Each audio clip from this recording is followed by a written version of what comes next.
So, hello students, welcome to our one-shot object-oriented programming language video. Okay, and in this tutorial, we will try to cover the each and every concept of your OOPS by using Java programming language. Okay, and one more thing that if you are just preparing for your college and university examination, or either you are preparing for your job interview, then this video is for you guys. Okay, I will try to take your less time, and I will try to deliver more and more content from my side. Okay, and yeah, this lecture is gonna definitely beneficial for you guys. And yeah, if you wanted to access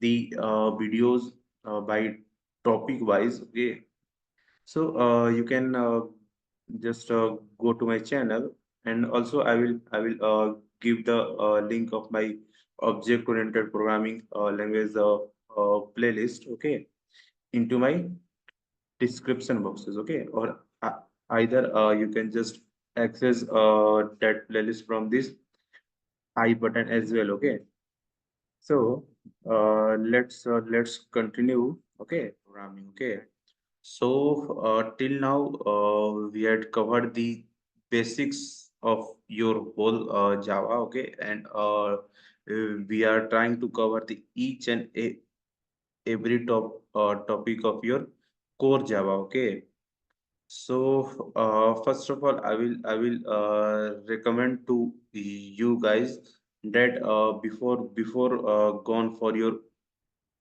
OOPS concept, you should know the basics of your Java. Okay, that will uh, uh, bring you to more easy to learn the OOPS concept. Okay, so from today we will gonna start the OOPS series. Okay, and we will try to cover the each and every topic of your OOPS concept. Okay, and that will I think the more important for your any job interview. Okay, and yeah, your from your OOPS concept, definitely the question will gonna ask from you guys during your every interview. During your every interview, the question will definitely gonna ask from the OOPS. Okay, so from your placement point of view, it is a very important the topic, or you can say that syllabus. Okay, so I will recommend to kindly take it seriously. Okay, because the concept of OOPS is a the very favorite topic for every interviewer. Okay, so let's continue our today lecture, and today we will just see the some basics concept of your OOPS. Okay, some basics concept, and what are the needs of OOPS. Okay, and why we should use the concept of OOPS. Okay, and what are the some basics features, and basic advantage of using your OOPS concept, we will see in today lecture. Okay, and from our next lecture, we will just start the cover the one by one all the the important topic of your OOPS concept. Okay, so let me share my whole screen once. Then we will continue our today lecture. So OOPS concept using Java. Okay, OOPS concept using Java. So OOPS is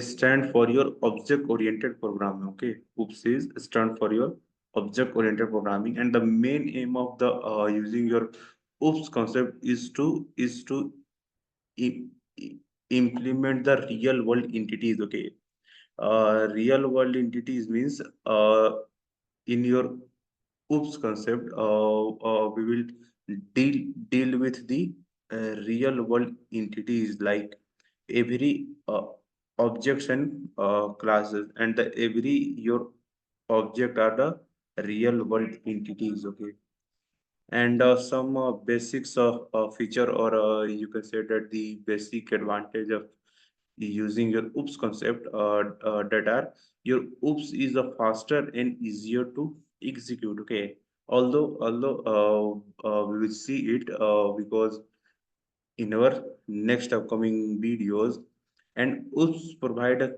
clear structure and view for your program. Okay, so for the writing the code, if you are using the concept of your oops, then your code is gonna take a proper view and a proper clear structure format. Okay, so this is also the feature, or the advantage of using oops concept in your program. Okay, and oops help to keep a Java code dry. That is, do not repeat yourself. Means if by using oops concept, let's say if you had created any methods. Okay, if you had create any method, then whenever you need to perform that particular same operation, then you have to simply call that particular method. Okay, you don't have to write same piece of code again and again and again. You just have to call that particular method. Okay, so this kind of the functionality or the feature is provided by the oops, that is dry, do not repeat yourself, and it's make the code easier to maintain, modify, and debug. Okay, also oops make it possible to create full reusable application. Means uh, I just said told you guys that you have to just call that particular method or function.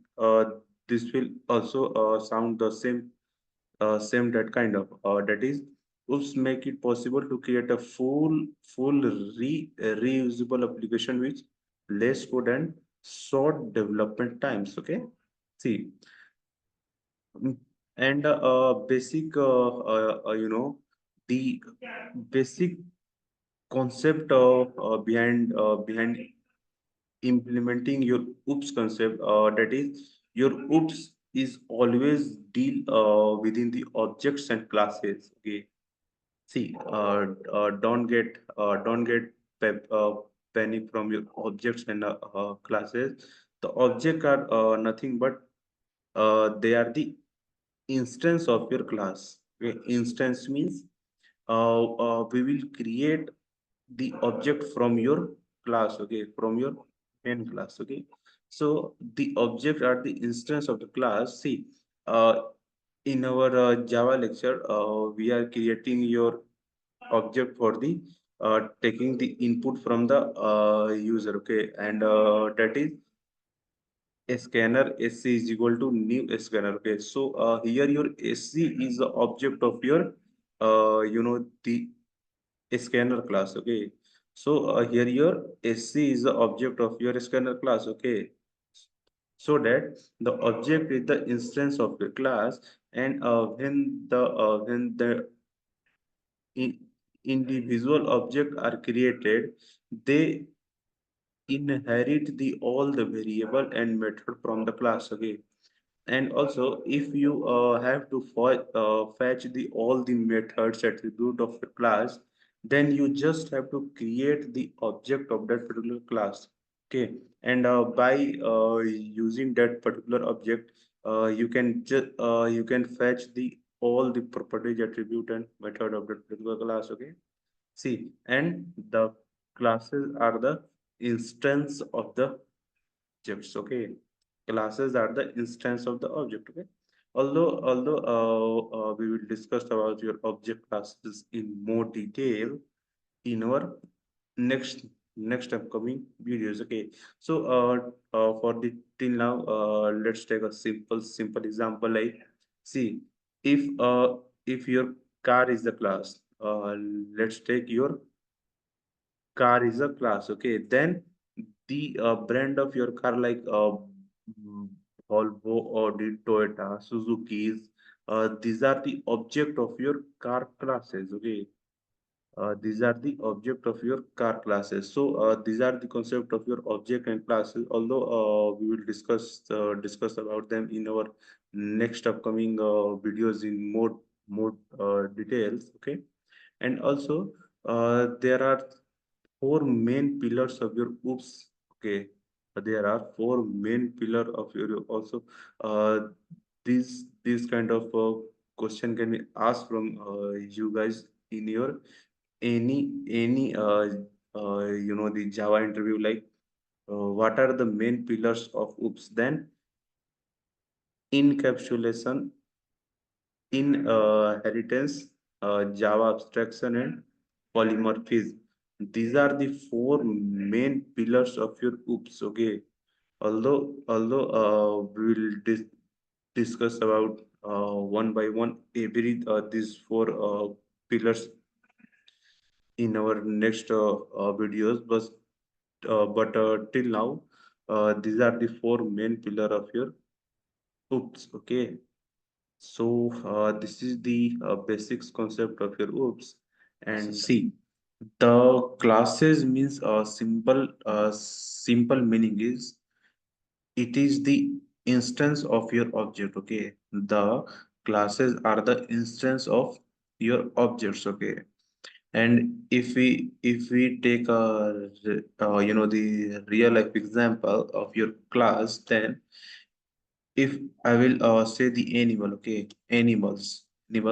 So this is your class. Okay, and the cat, dog, cows, goat, they are the objects of your animal class. Okay, so if I will told you that there is a class that is animal. Okay, that is animal, then the object of your this animal class would be the cat, would be the cows. Okay, the cat and the cows and the dogs. Okay, so these are the objects of your animals class. Okay, so by using this the real life example, we can simply under understand the classes and objects. Okay, so now let's see that how we're gonna declare the class in our Java. Okay, so mainly your class is being declared in Java by using the three component. First one is your access specifier, like public, private, default, protected. Okay, so these are your access specifier. Then we will let's declare the public as a access specifier of your class. Then by using the class keyword, by using the class keyword, we will just declare your class. Okay, and the name of your class would be the same as your file name.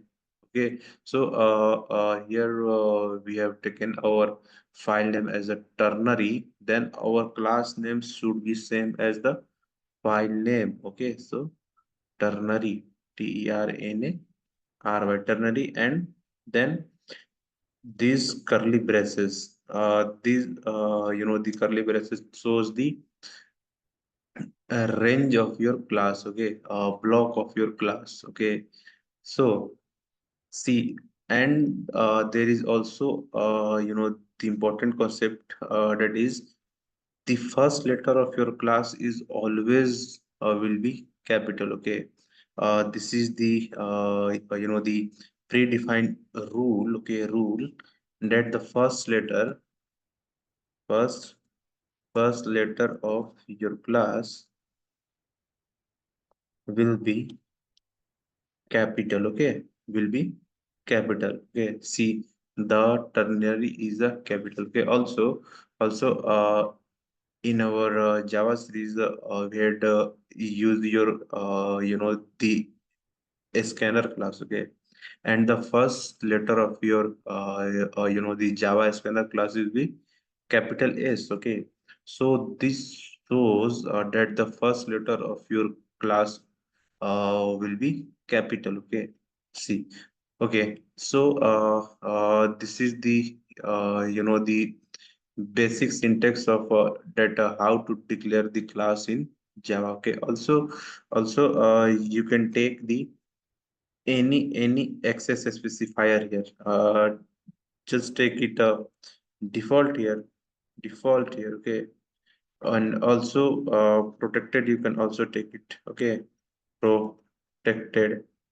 Okay, see, public, private, default. These are the access specifier of your class. Okay, and now let's declare the main function here. See, now there is a concept of your Java attributes are come. See, the basic meaning of your attributes. Okay, attri attributes. Okay, is the properties of your class. That means if I had declared the int x is equal to 5, then this is the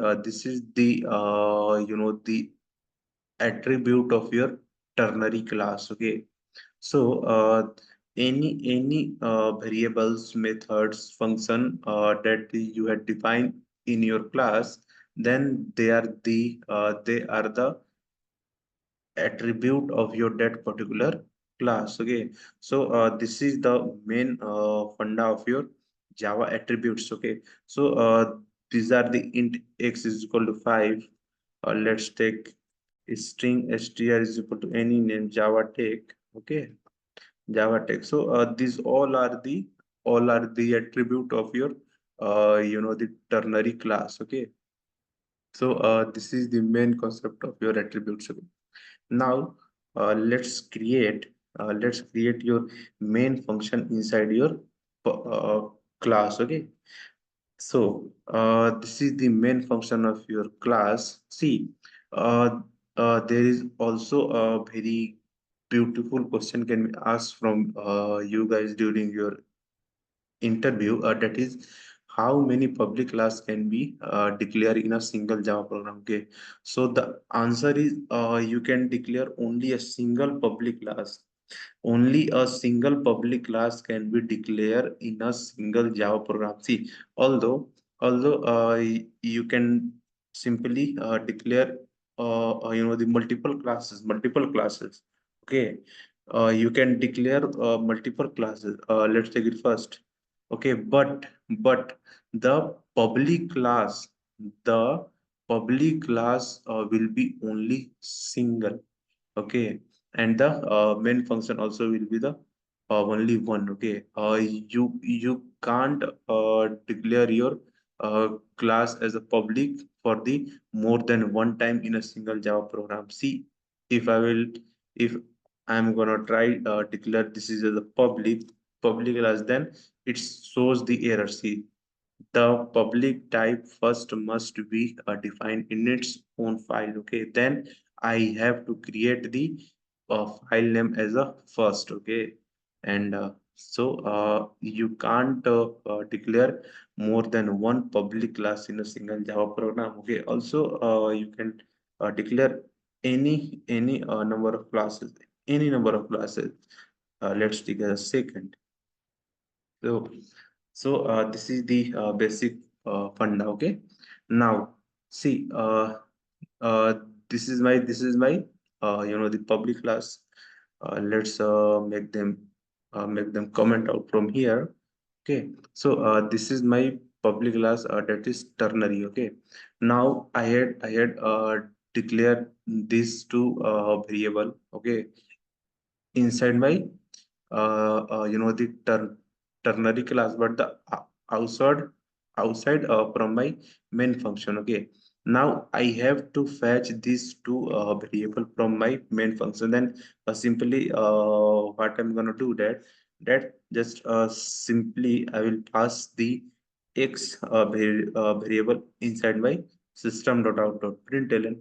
But see, it throws an error, and that is can't make a static reference to the non-static field. Means we can't access these two variable. Okay, these two variable because they are outside our main function, and our main function is of the static type. Okay, so for the accessing these two variable, we have to create the object of our this ternary class. Okay, and the this is the concept of your object, and the object is simply defined that uh, if you have to fetch the any values or any attribute of your class, then you have to create the object of that particular class. Okay, see, for the fetching, for fetching the attributes attributes of class, you have to create the object. Okay, object of that particular class. Okay, then we will able to fetch the all the values and attribute of that particular class. Okay, so now let's create the object of our ternary class. Then how we can create the object. So the class name here, okay, ternary. Then just take the name of your object, just let it obj, then equal to new is your keyword, then your class name. Okay, and the two parentheses. Okay, so by using this piece of code, we will able to create a object of our ternary class. Okay, see, this is the obj is the object of our ternary class, and now we can see object. Okay, now we can fetch the all the values, variables, and the all the attribute of our ternary class by using this obj object. Okay, so now if I have to fetch this x, then what I will do, just obj dot x. Okay, obj dot x. By using this simple method, I am able to fetch the value of my x. Okay, so now see, let's run it.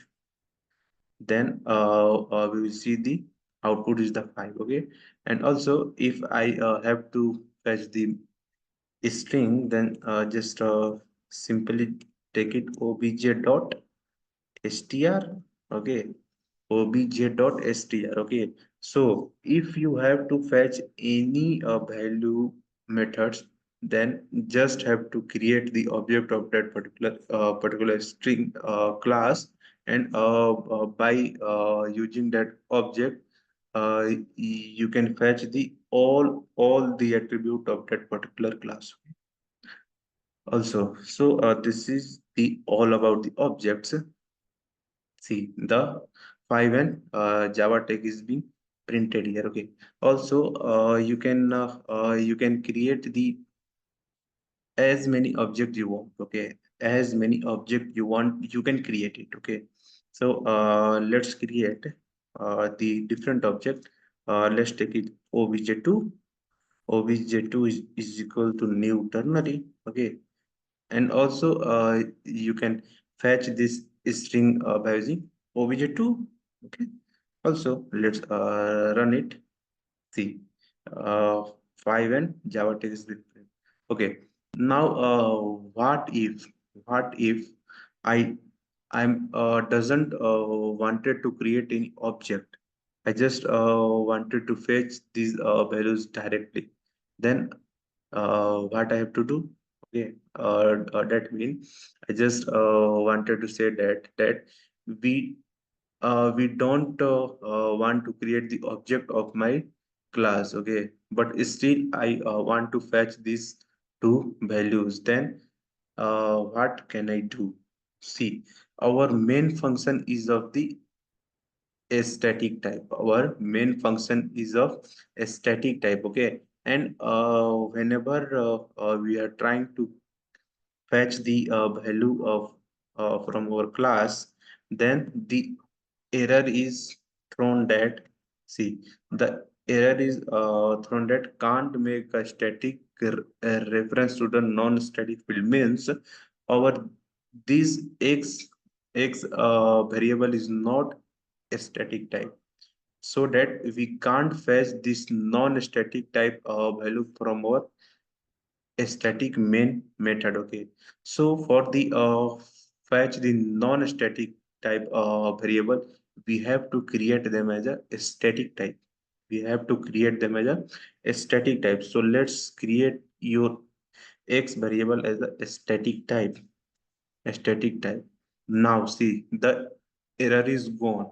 Now you can fetch your x without creating any object of your ternary class. Okay, let's run it.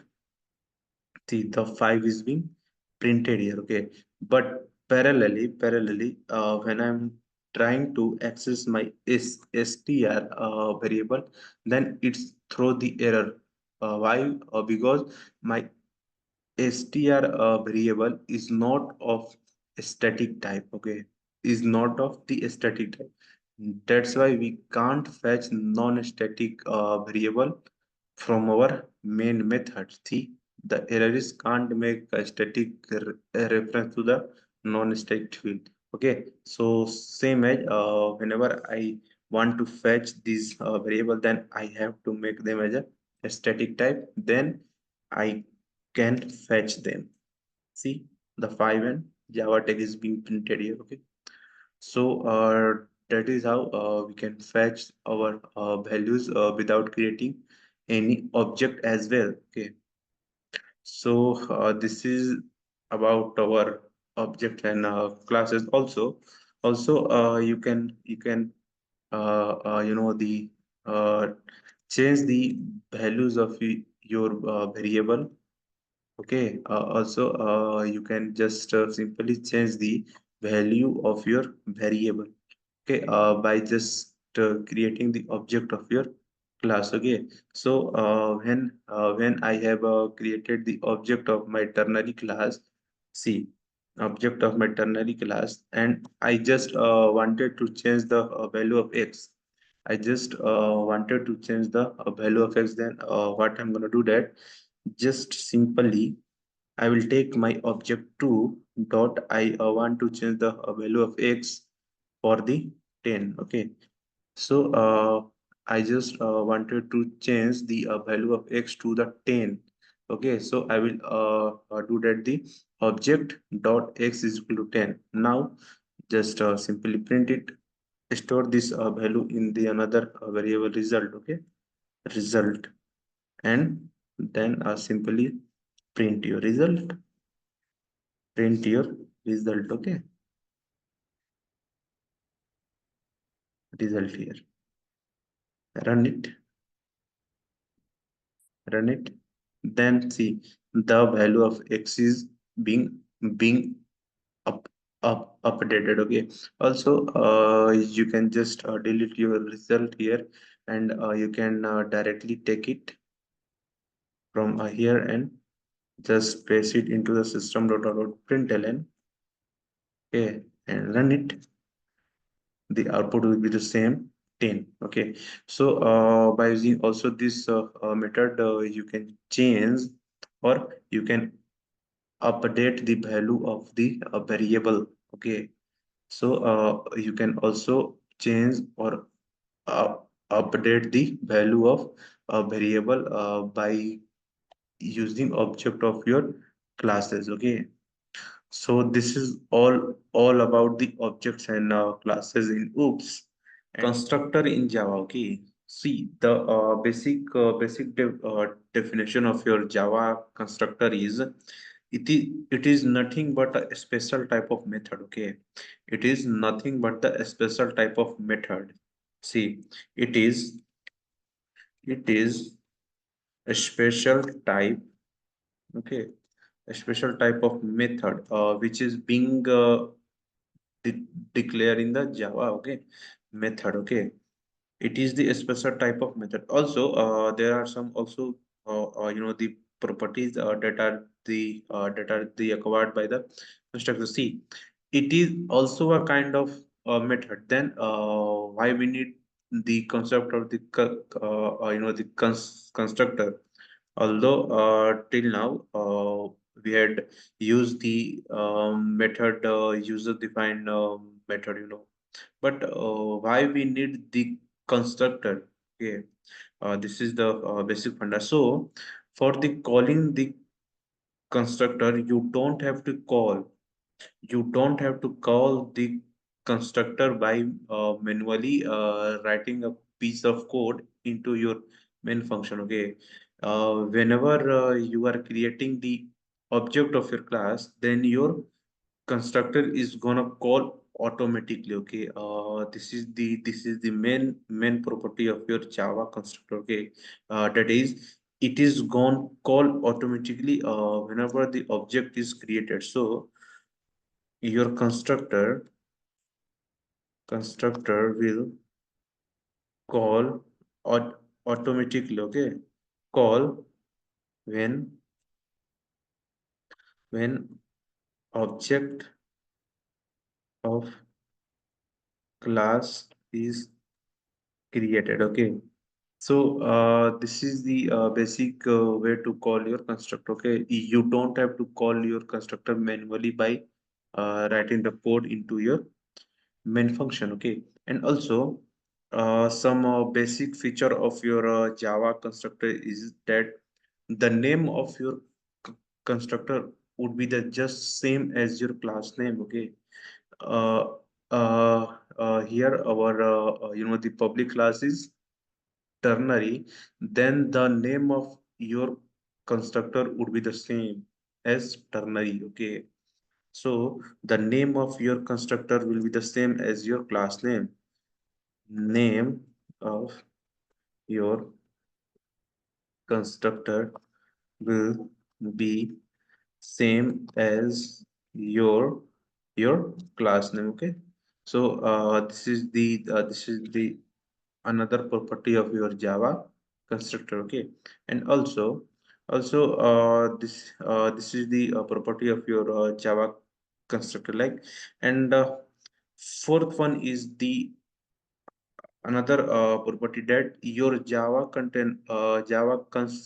constructor is not having any return type. Okay, so constructor is not having any return type, any return, return type means it doesn't contain any void or int or string. Okay, it doesn't contain any kind of the return type into it. Okay, because your constructor will not gonna return anything. Okay, so this is the some fixed the property of your Java constructor. First one is, it is a kind of a, a special type method, and your constructor will call when the object of the classes are created. Then it will automatically call. See, automatically call. Okay, and the name of your the constructor will be the same as your class name, and also the constructor is not having any kind of return type like void, int, string. Okay, so this is the basic definition or the properties of your constructor in Java. Also, see, your constructor is being declared by two way. First way is we are declaring the constructor. Okay, and second way is, if you don't have create your constructor, then the Java will gonna create it automatically for you. Okay, see, if you don't have create constructor, if you don't have create the constructor, okay, then the Java or JDK will automatically create a constructor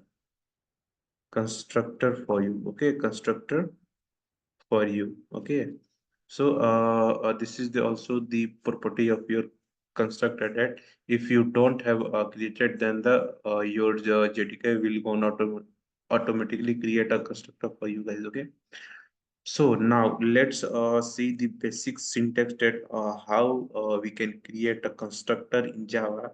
So it doesn't contain any return type. Okay, so just simply declare the public, then the name of your constructor would be the same of your the class name. Okay, so ternary, then it will be just start from the parenthesis in the curly braces. Okay, so this is the basic syntax of your the Java constructor. Okay, see, this is your access specifier, then it doesn't contain any return type here.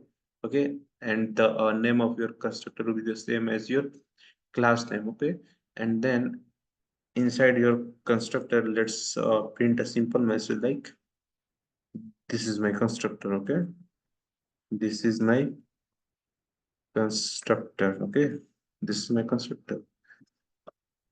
Now see, if here I'm gonna run my program, if I am gonna run my program, then it will not gonna print anything. Okay, it will not gonna print anything, but see, here I had passed my the simple message inside my system.out.println. Why? Because I had not called my constructor till now. Okay, see, your constructor will gonna call whenever you are creating the object of your class. Okay, if the object of a class is being created, then your constructor will gonna call automatically. So here I am creating the object of my ternary class. Okay, object. Okay, this is the tr object of my ternary class. Now see, my whenever I am creating this object, then my constructor will gonna create the call automatically. Okay, call automatically. Okay, so now if I'm gonna run my program, then see the message is being printed. This is my constructor. See, uh, if I had created any another the user defined method like public void. Okay, public void, and let's take it method, uh, anything, user method. Okay, user method. Okay, and user method, see, and here if I'm gonna pass a message, this is second method. Okay, second method. See, now here if I'm creating the object of my this the ternary class. Okay, and then my this the constructor is being called automatically. Okay, constructor is gone call automatically by simply creating the okay object. Okay, but my this user method will not gonna call because this is not my constructor. So for let's run this program once. See, this is the only message is being printed, that is, this is my constructor. But this is the second method is not being print. Why? Because till now I had not called my this user method. Okay, this method is not being called till now. Okay, so for the calling this kind of user defined methods, we have to you have to call it separately by using the object of your class, by using the object of your class. So for calling your user method, we have to use tr dot user here. Okay, tr dot user. Now we are able to call this particular method. Okay, so for calling this kind of user defined method, we have to create first of all the object of your class, and then by using that particular object, we have to call that method or function. Okay, but for the calling your the constructor, you don't have to call them separately. Okay, you don't have to call them separately. Just whenever you are creating the object, your constructor will gonna call automatically. Now run your program, see the the both messages being printed here. Okay, so now this is about your constructor. Okay, see now if we see uh, till now, let's comment these two method from here. Okay, see, this is my first object that I had created till now.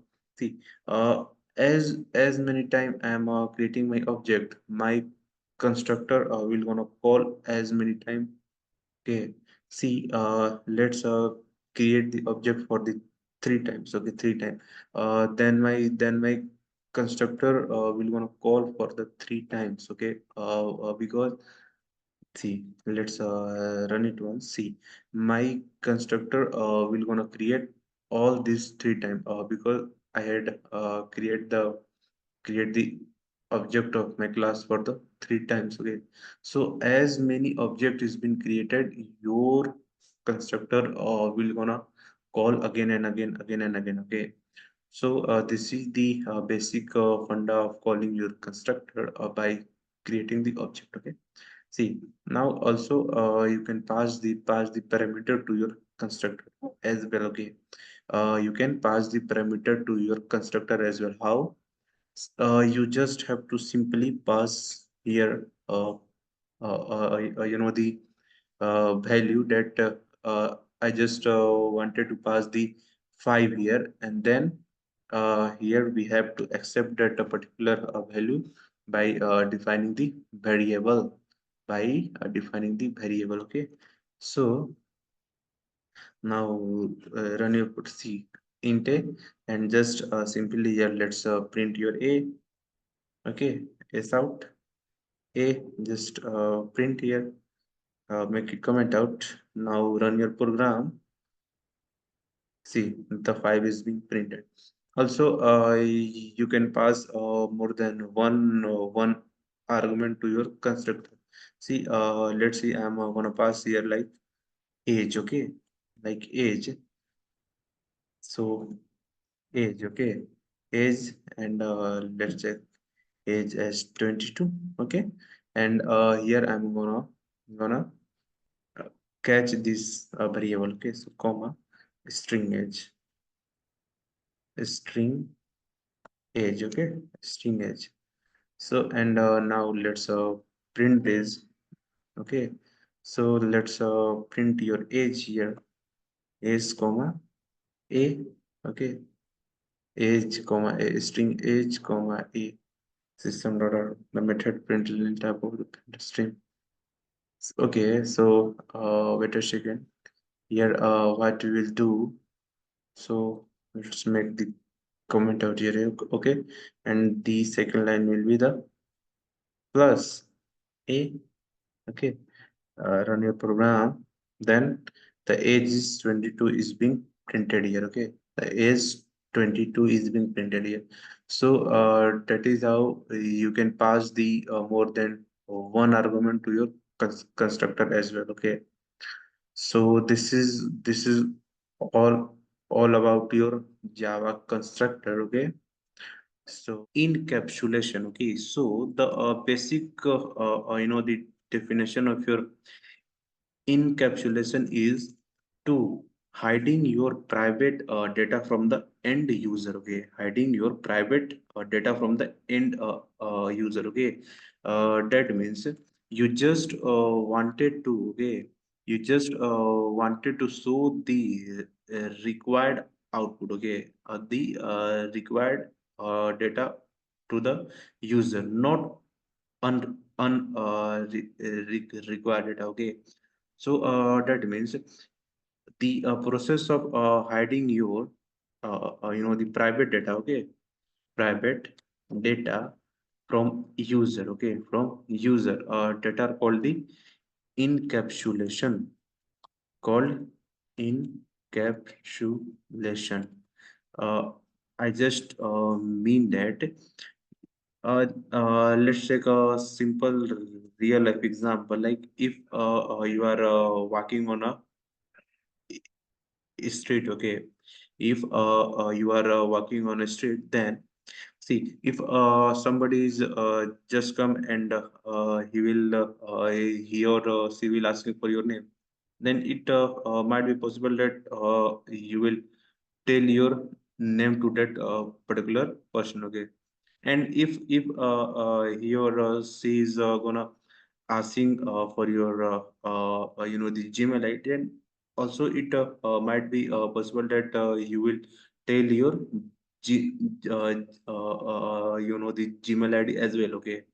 But what if they will gonna just ask us toward your family members about your family names, your the kids name, then in that particular case, I think you don't wanted to these share those kind of sensitive information, and this kind of information that is called the privacy, okay.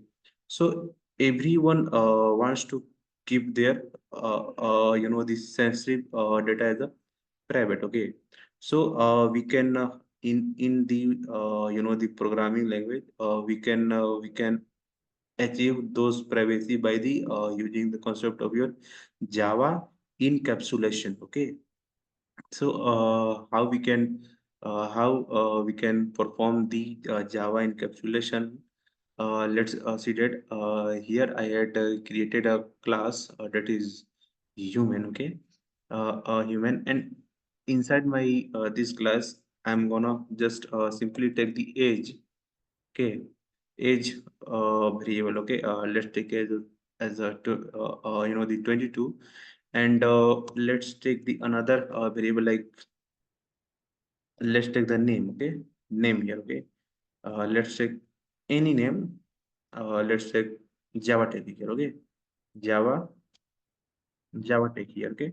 So these are the two instance variable that I had declare in my human class, okay.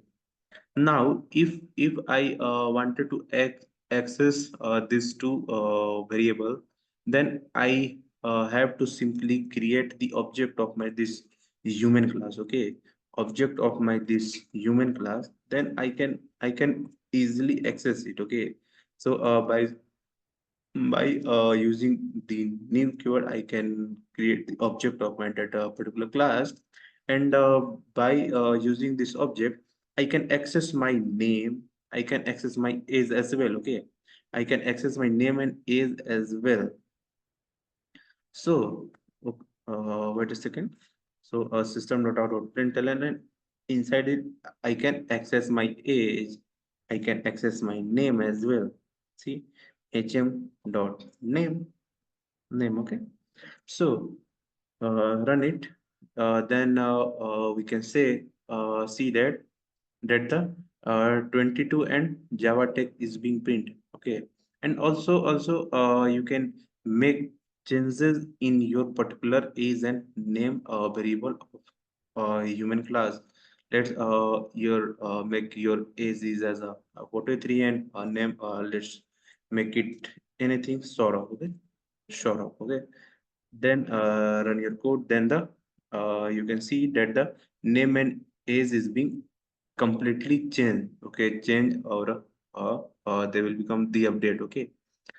But this is not good practice, because anyone can just access or make the modification in your data by simply creating the object. Okay, so here there is nothing that is called the privacy of my data.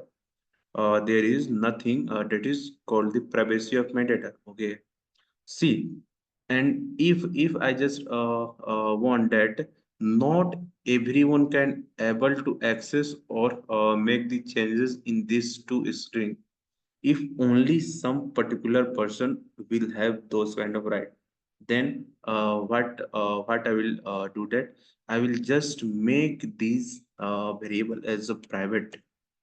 Okay, I will just make these variable as a private. Okay, so now if I will define this name and age as a private, then you can't able to access these variable by simply creating the object of that particular class. Okay, so but see, the error is given that the field human name is not visible. Okay, but what if I have to fetch that particular name and age? Okay, then you have to create the method.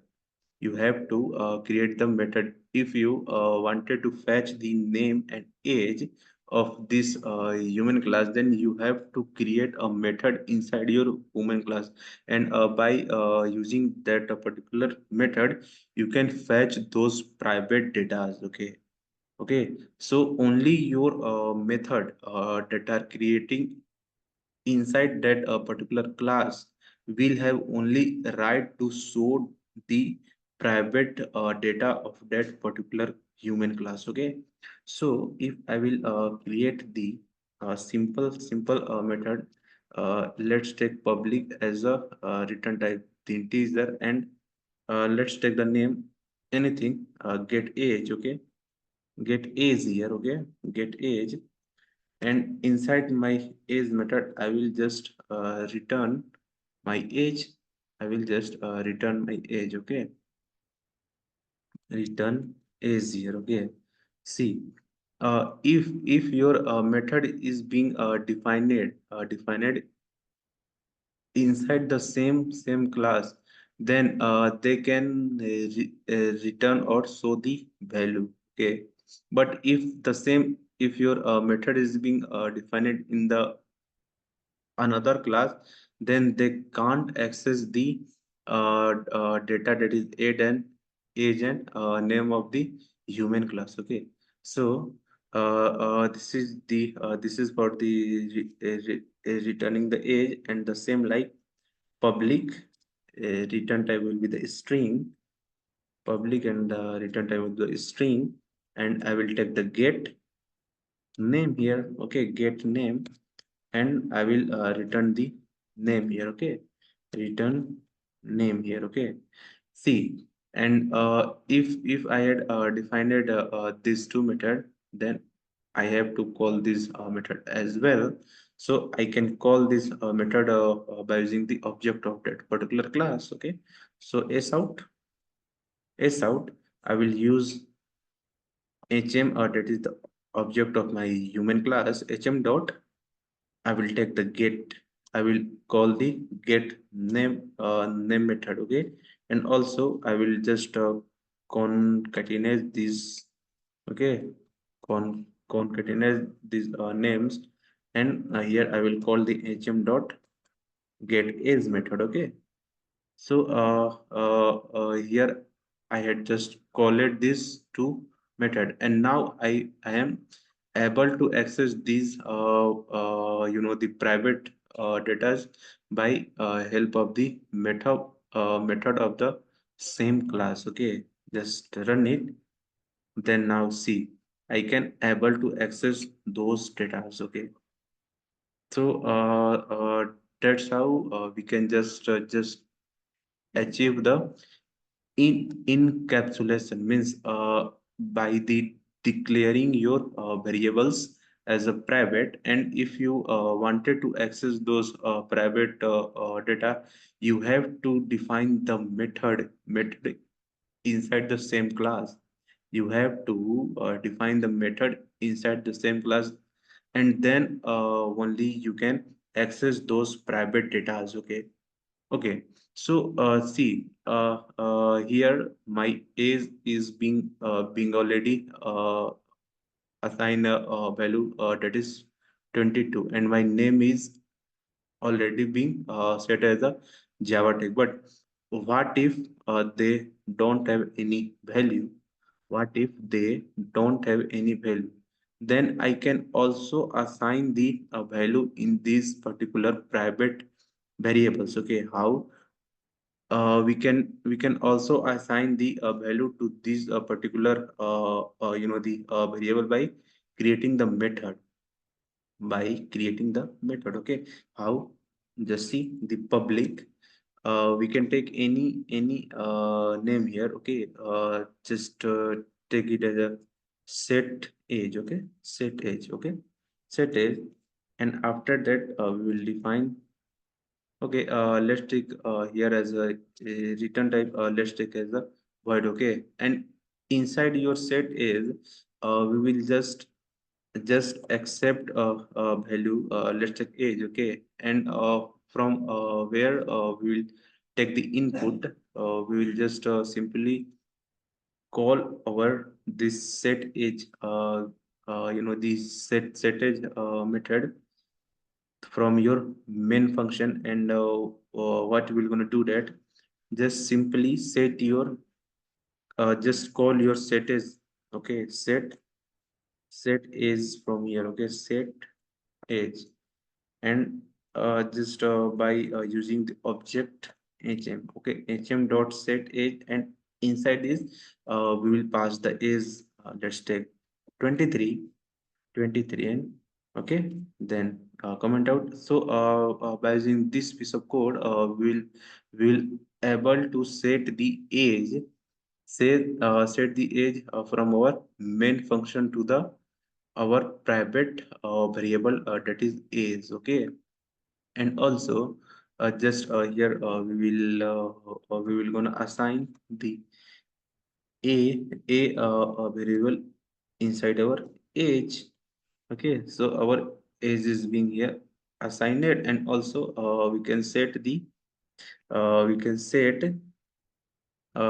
the name as well. Okay, so public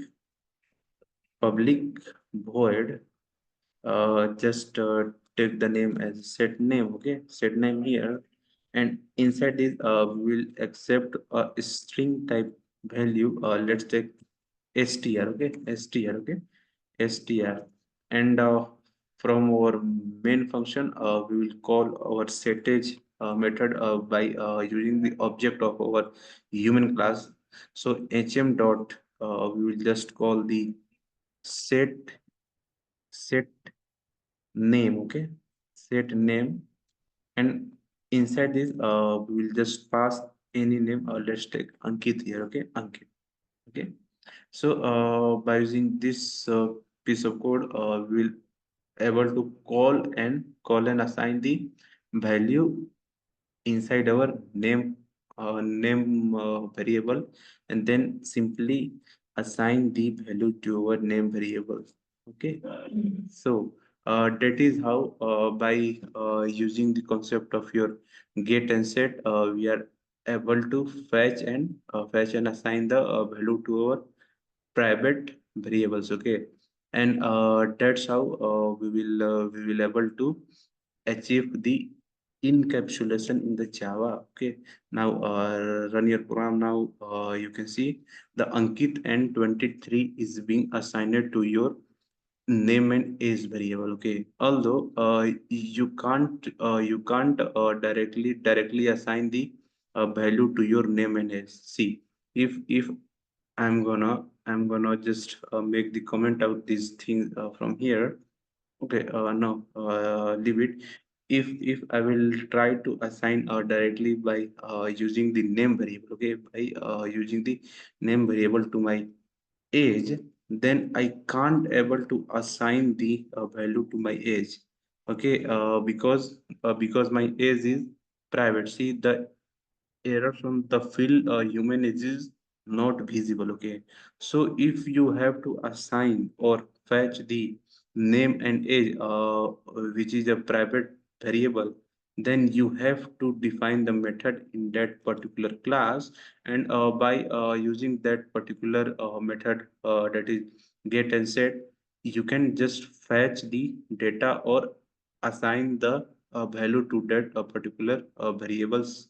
Okay, private variable. So that's how we can achieve the encapsulation in your Java. Okay, so this is all about the Java encapsulation. The In our previous lecture, we had simply used the term just like set age, get age, okay, set age, get age, and generally the student is being, I think, a little bit, the confused about your getter and setter, okay. See, it is nothing. It is just a naming convention, okay. It is just a naming convention. See, you can take any name at the place of your get age. Okay. You can take just ABC here. Okay. Just take the ABC here. Then ABC, and you just have to change here as a ABC. Okay, ABC. It will work properly. It will work properly. Okay, and also you can take the any name at the place of your set age. Let's take as a XYZ. Okay, XYZ, and then you just have to change here as well. Just take it XYZ. Okay, it will work properly. It will work properly. See the Ankit and the age is 23 is being printed. Okay, it will work properly. Either you can take any naming convention, but generally we will prefer a proper naming convention, because whenever you are writing your code, okay, once you will write your code, then after that the lots of people will gonna simply read your code. Then in that particular case your code should be sound something proper or a decent. Okay, your code should be proper readable. Okay, so for maintaining the readability of your code, we are using the proper naming convention type, that is by just simply read the name of your method. It's something sounds like which kind of function that particular method will gonna perform. Okay, which kind of function operation that particular method will gonna perform. Okay, it should be sounds from that name of that particular method. Okay, that's why we are follow the proper naming convention. Okay, that's why you are we will gonna use the get name, get age, set name, set age. See, by the get name, it's something sounds like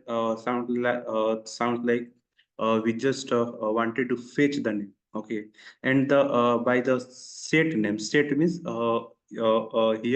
we will just set the name into the our name variable. Okay, so by the name of your method, it should be something sounds like the functionality of that particular method, and that's why we are using the proper naming convention, that is getter and setter. Okay, it is nothing. You can take any name at the place of your getter and setter. Okay, so you don't have to become the confused by the term getter setter. Okay, also in somehow case, your most of the IDE will provide a feature that you can directly generate the getter and setter for your variables. Okay, you can directly generate if you are using your VS Code. Then you just have to click the right click and go to your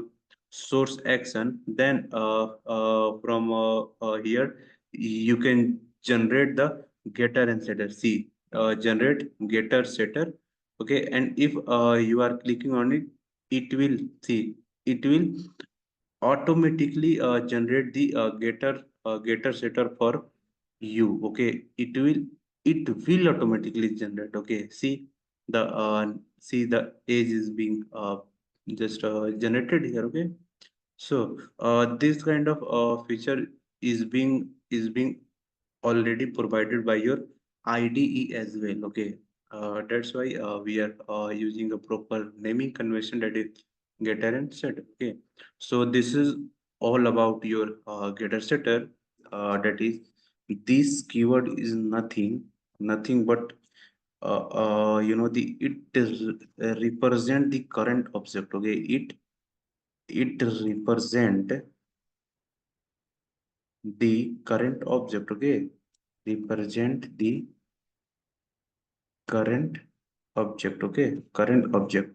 See, the current object means let's continue our today lecture, and then we will see the what is the meaning of this the particular definition. Okay, see, in our previous lecture, we had discussed about your getter and setter method. Okay, getter and setter method, and by using the concept of your getter setter, we will able to fetch your private variables from your class. Okay, a private variable from your class.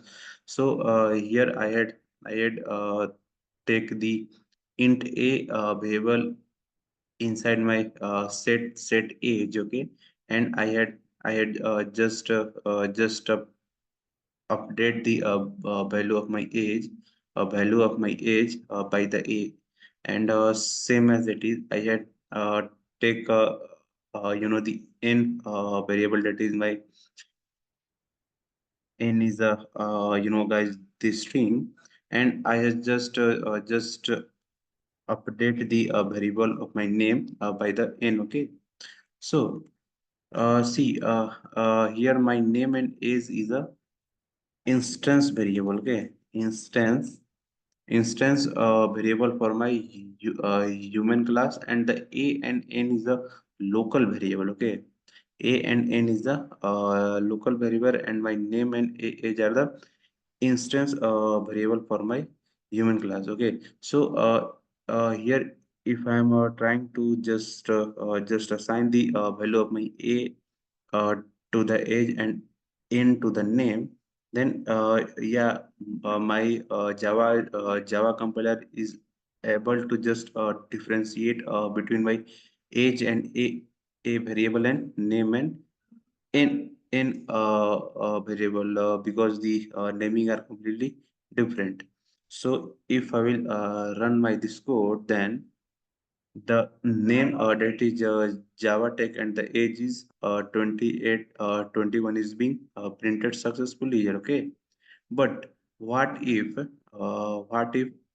I'm gonna take the same variable name of my local variable and instance variable. Okay, if I will make the variable name of both local and instance for the same, that is age, and the name will be also the same, that is name. Okay, then what I will do, that just age is equal to age, and name is equal to name.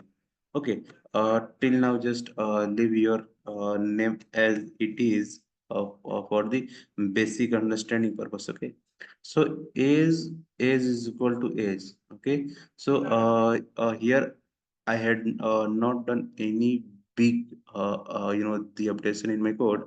I just change the name of my local variable. Okay, so the here I just try to assign the value in my age variable, that is my instance. Okay, instance. from my local variable that is age. Okay, so here I just try to just assign the value, so it should work. It should work. Let's see. Here I will make some the basic reading reading ability. Okay, so I think it should work. Now let's run your program. But see, the age is becoming zero. The age should be printing for the 21, but it is printing for zero. Why? Let's see. Here, if my Java compiler is gonna execute my set age method, then guys, the first priority will be given to the local variable. So here my compiler is being a little confused in your local variable and instance variable. Okay, so here my compiler is just thinking about we are trying to just assign the value from my local variable to the local variable. Okay, that's why it is gonna print zero for my age value. Okay, but how can I solve my problem? How can I solve my problem? So you can solve this problem by simply pass the object, with your calling method that is set age. Okay, so just with the age variable, you just have to pass the object of your human class that is hm. Okay, and then just here accept the object. Okay, so human hm. Okay, and then just by using your object, we are able to just differentiate between your local variable and instance variable. Okay, so this is my hm dot age will denote that this hm dot age is my instance variable, and my age is my local variable for this set age method. Okay, so now I hope we are able to solve this problem. Let's run your program. So the output, see, my age is being successfully printed, that is 21. Okay, but the problem is occur that here I had declare my object of my human class, and then here I'm gonna pass my object with my set age method, and then here I also have to accept my object as well. So this is not good, the practice. So in this particular case, your JDK will become with a predefined feature. Okay, and your JDK will just told that, hey, you don't have to pass the object with your method. You don't have pass the object with your method. I will do this whole process at myself. Okay, you don't have to worry about that. So our JDK will provide a feature that is the this keyword. Okay, that is this keyword. Okay, so your this keyword is nothing but the represent the current object. Okay, the current object means your variable is come from which object it will gonna represent that particular object. Okay, so your this keyword is represent the current object of that particular class. Okay, and then you just have to use the concept of your this dot age. Okay, and then the Java compiler can be able to differentiate between your local variable and instance variable. Okay, so let's run your program. then we will see that the Java Tech 21 is gonna printed. Okay, so this is the use of your this keyword in Java. Okay, also you can just, if the name variable is also same as your instance variable, okay, so name, then we will also gonna use the constructor code this here. Okay, so this dot name is equal to name. Okay, and then you can just simply run your program.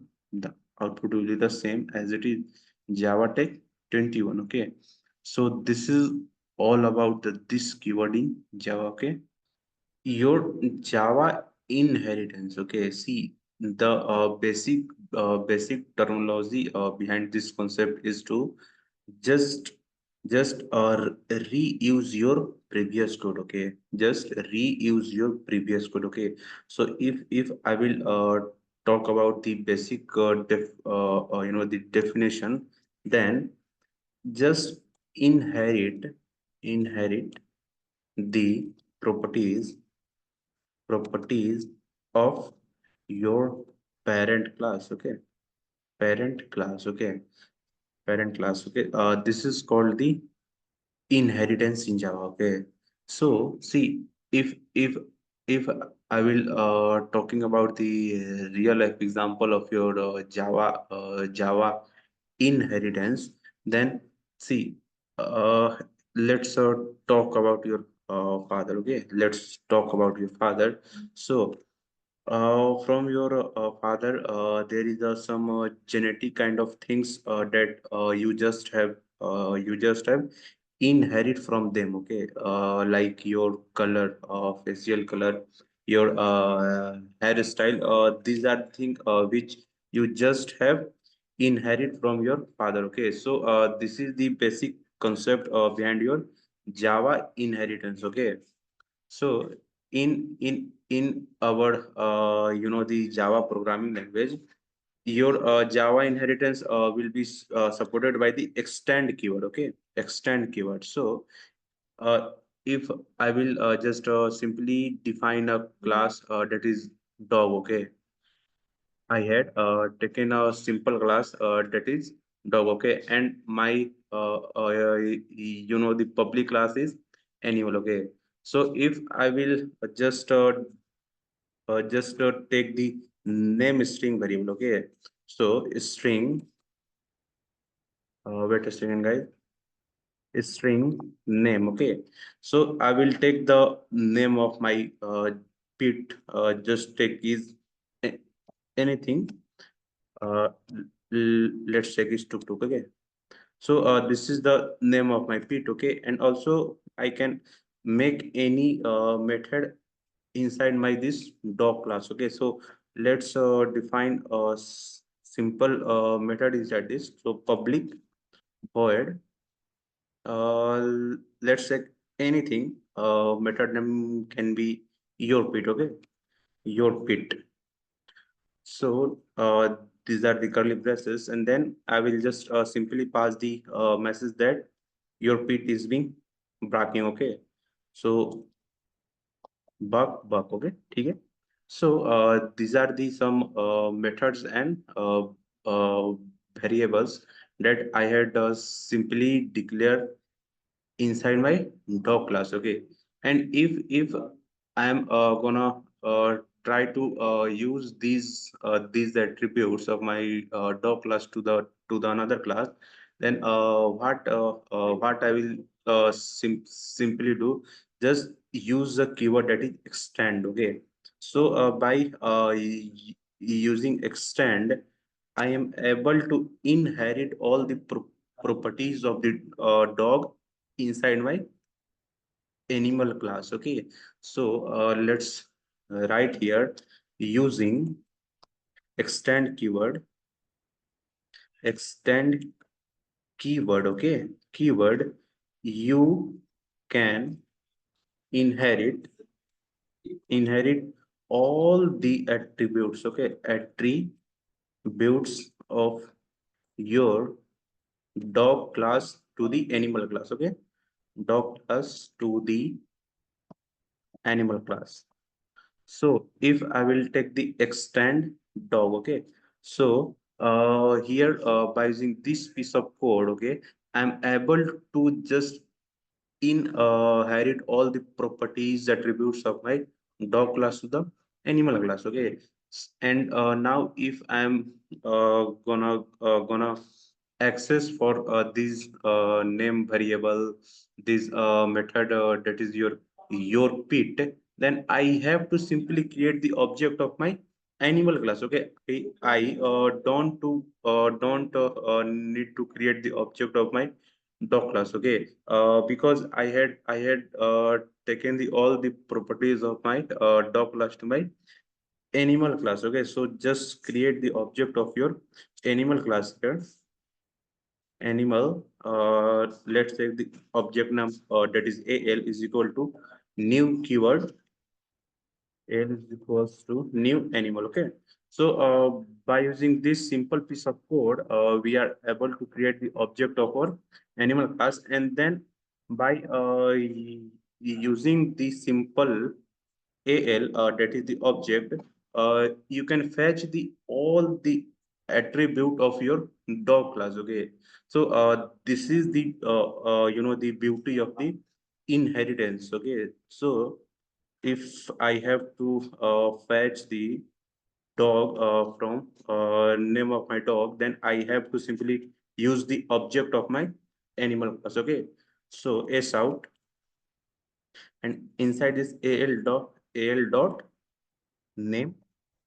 Okay. Let's run your code. Then just just see guys, tuk is being printed here. Okay. So that is how you can perform the concept of your inheritance in the Java. Okay. Also, if see, if you want to just simply access the method as well, then you just have to call your any particular method of your dog class by using the object of your animal class. Okay. So if I'm gone call the method of my your pet, then I just have to use al dot method name that is your pet. Okay. Your pet. Then just run it.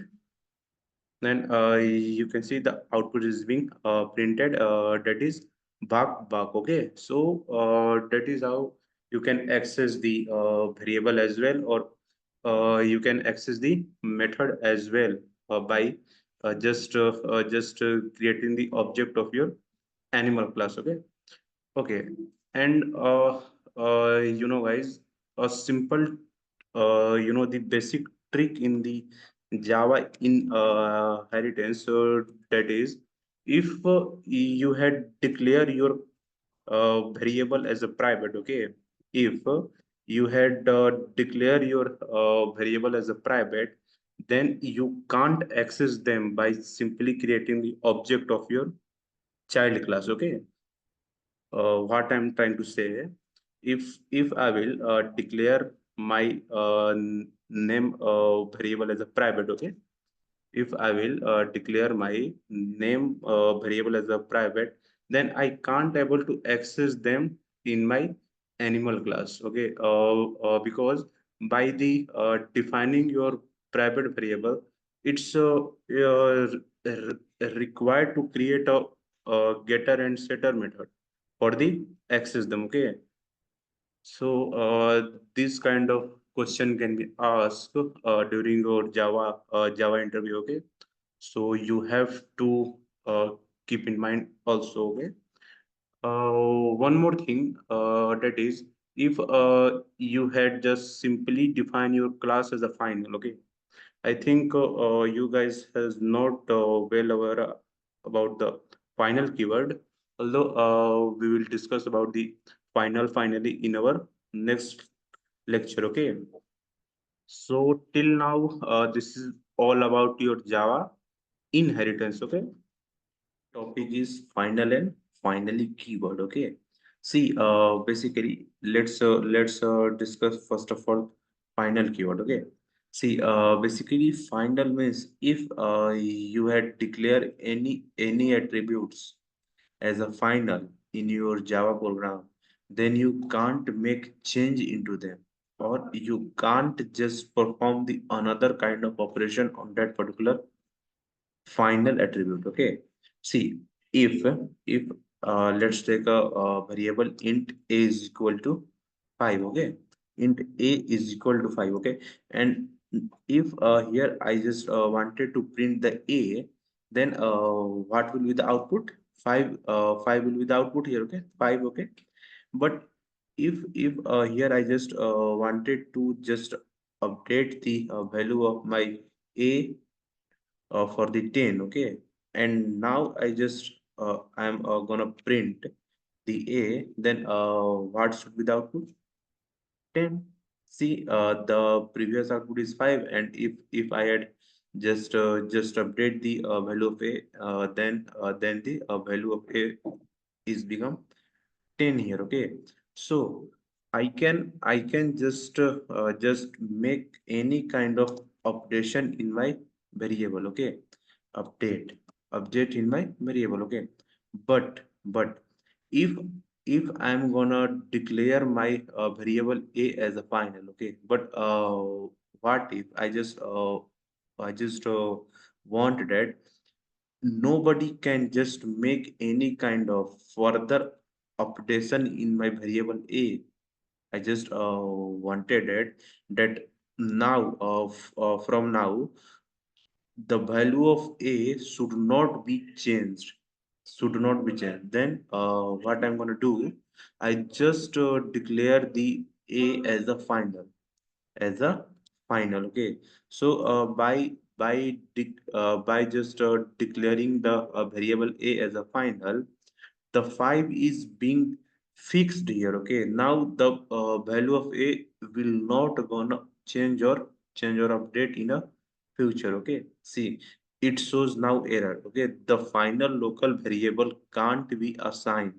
The final local variable can't be, it must blank or not using the compound assignment. Okay. See, now I can't able to just update my variable a. Okay. So this is the property of your final. Okay. uh, that means if you had declared your variable as a final, then you can't make any kind of changes or updation into it. Okay. See, now if I'm gonna comment out this, and if I will print it, then see, 5 is being printed here. Okay. So this is the construct of final with a variable. Also you can make your class as a final as well. Also you can define your class as a final as well. Then what will be gonna difference between your final class or normal class? See, if you had declared your class as a final, if you had declared your class as a final, then you can't extend that particular class to the another class. Means you can't inherit the final class to the another class. Okay, so let's write it here. If your class is final, okay, final class, then you cannot, you can't. Okay. Wait a second. You can't inherit or extend. Okay. Extend your class to the another class. Okay. Another class. Okay. Let's see. This is my animal class that I had declared as a final. Okay.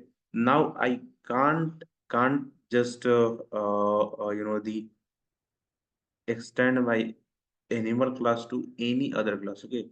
Now see, if I had taken the class, let's say cat. Okay. And I want to inherit my animal class into it, animal class into it. Okay.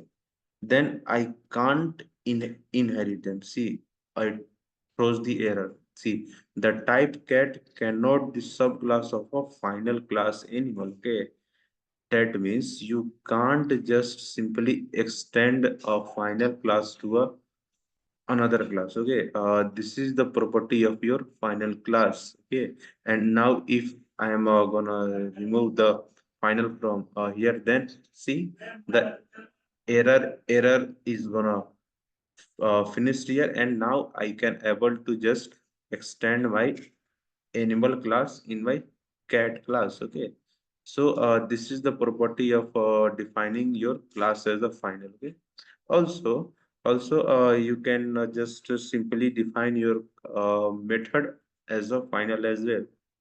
How? See, if I had my method here, let's take it public.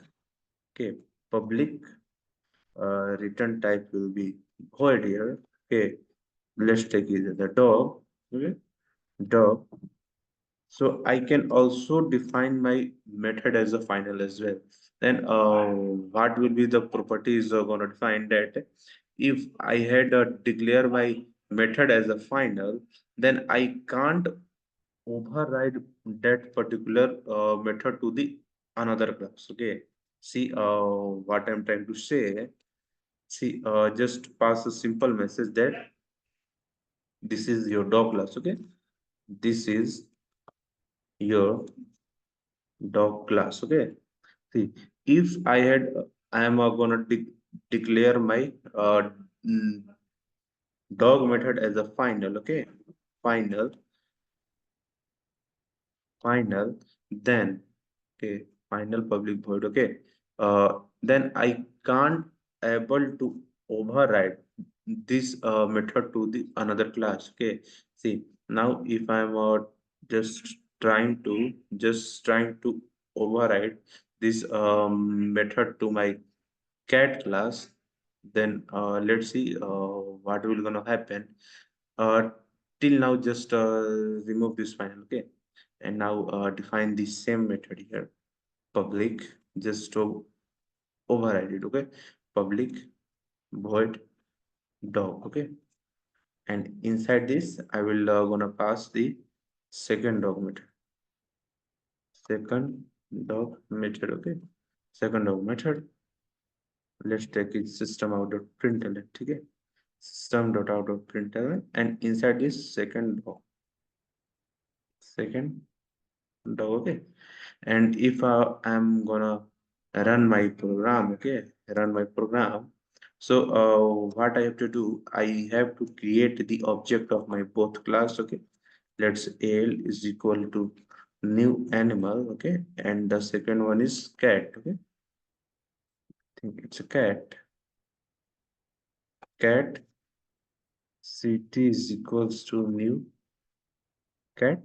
Okay, and by using these by using these the object, I can able to just call these two same method dog. Okay, so let's call by using the al object dot dog. Okay, the method is dog, and by using the ct object I'm gonna call the again same method dog. Okay, then what should be the output? The output should be a print for this particular object called, the output will be the this is your dog class, and for this particular object called, the output will be the second dog method. Okay, let's run a program, then see the output is being as our required. This is your dog class. City. Oh, yeah. Here I get extend our method. Okay, just remove this extend from here. Okay, extend from here, and now what will the program? This is dog doz. Okay, this is dog. Let's run it. See, these two methods are being called. Okay, but what if I'm gonna declare my this public uh, void dog as a final, then then I can't able to override this method again in different class. Okay, so if I'm gonna just inherit my class animal, then I can't able to just the just override this method here. Okay, override this method here. Okay, then it shows a error. Okay, what to tell final public void dog. Okay, this is dog. This is dog. Okay, then see, it's throw the error. What is the error? Can't override the final method from the animal. Okay, because I had declare my dog method as a final in my animal class, then I can't able to override that particular dog method in my this cat class. Okay, so this is the property of your final class with methods. Okay, so we had discussed your final keyword with the objects, and we had also discussed your final keyword with the classes, and final keyword with your method as well. Okay, now let's discuss your finally keyword. Okay, what are the meaning of your final keyword? So see, as usual, I had write this some basic definition for you guys, because this definition can be asked from you in your any mock interview time. Okay, so the basic definition of your finally keyword is it is used for the handling your exception in Java. Okay, so we are using the concept of your finally during your runtime exception. Okay, so let's define it. This is your try and catch block. Okay, by using your try and catch block, we are handling the exception in your Java. Okay, although they will your in your any Java interview, the basic definition will be gonna only ask from you guys. Okay, they will say just what is your final keyword, what are the finally keyword. Okay, and nothing more. Okay, so you just have to know that what are the finally keyword. Okay, so the finally keyword is used for the try and catch block, that means for the handling the exception. Okay, and also either the exception is occur or not, your finally block will gonna execute. Okay, either the exception in your code will be occur or not, your finally block will gonna execute. Okay, so this is the property of your finally. Also you can say that it is acting like a continue. Okay, in your back statement. Okay, see, so inside my this program, I had just declare my try and catch block. Okay, and inside my try block, there is the exception occur here. Okay, there is a exception occur here. Okay, so after the occurring the exception, this piece of code will not gonna execute. Okay, this piece of code will not gonna execute just after the occurring the e- exception here. Your catch block will be gonna just shows this output, that is in catch block, and dividing by the zero but count exception. Okay, so if I'm gonna run my program, then what should be the output? That in try block, then our exception is occur here, and then your catch block will gonna run at that particular point. Okay, then your finally will gonna execute here. Okay, so let's run your program. See, divide by zero, then execute whether an exception occur or not. Okay, so this is the concept of your finally in Java. Okay, so we had discussed about your final keyword, we had discussed about your finally in Java. So I think this is more enough for you guys in any interview questions. Okay, so our today topic is polymorphism in Java. Okay, so as the name is suggesting, polymorphism means many form. Okay, many form means if your single method has been defined in your multiple classes. Okay, so this is called your polymorphism. Let's understand the polymorphism by using a real life example.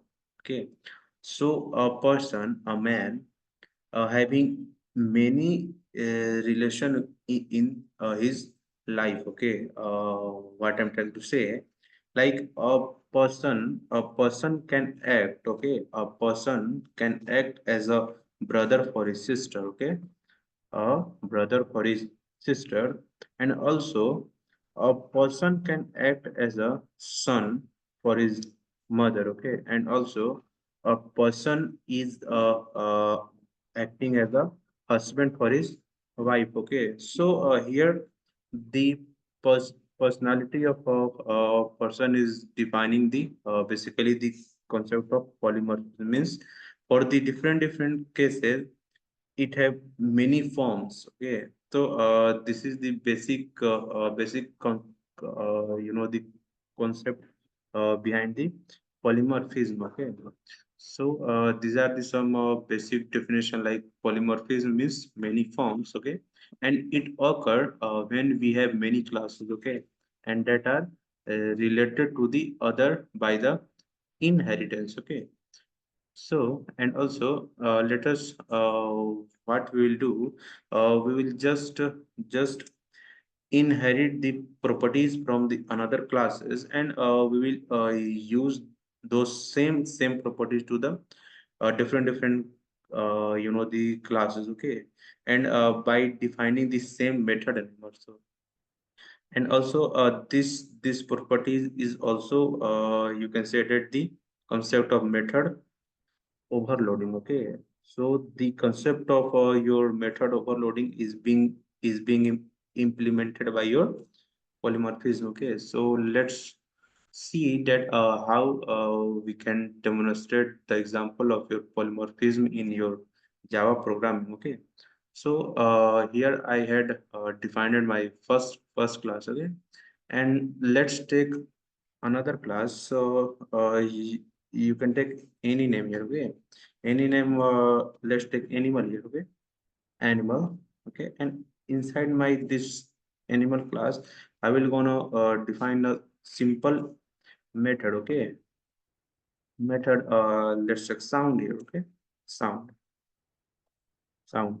Okay, so inside your sound method, I'm gonna pass a simple message. Okay, that animal sound. Okay, animal sound, animal sound.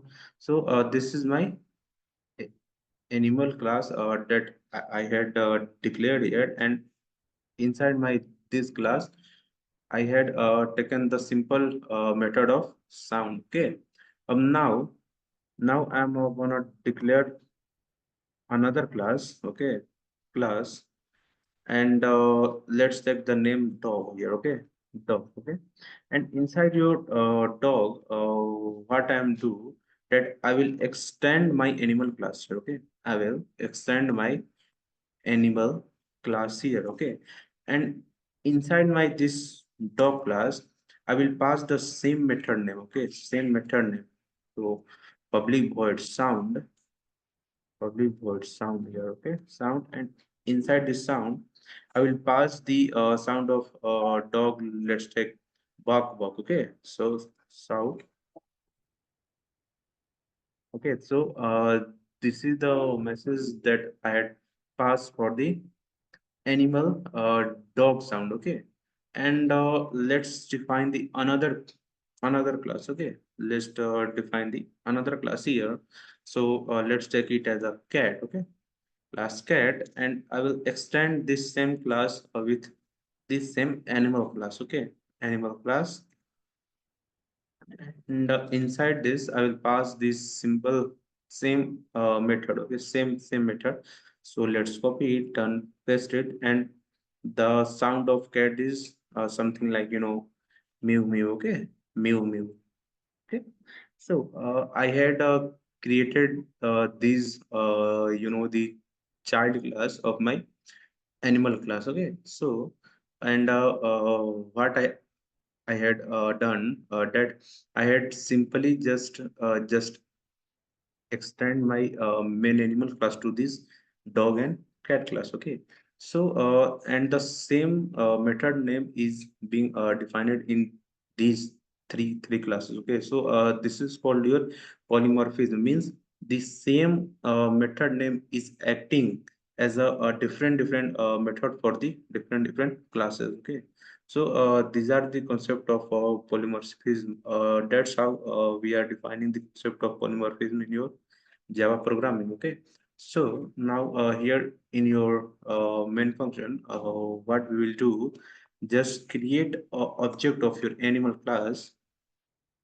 So animal, let's take it AL. Okay. Animal AL, and I will just simply use this AL for the just calling your dog classes and cat classes. Okay. So AL is equals to new. I will create for the dog here. Okay. Mhm. Dog. So let's uh this is for my dog class. Okay. And let's create the another method, another object. Okay. So new, I will take it as a, I will take it for the cat. Okay.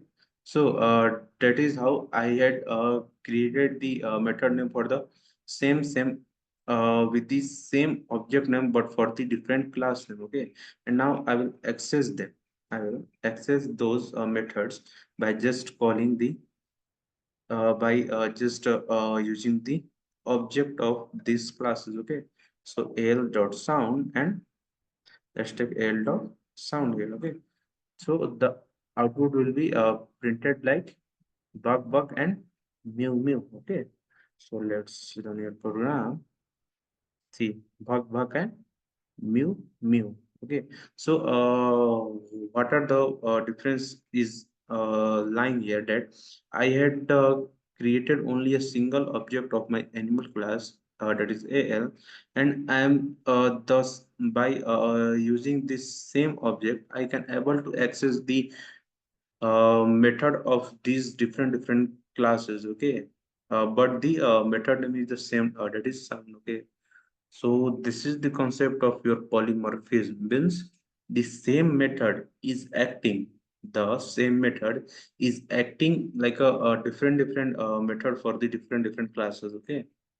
So yeah, this is the basic concept behind your Java polymorphism.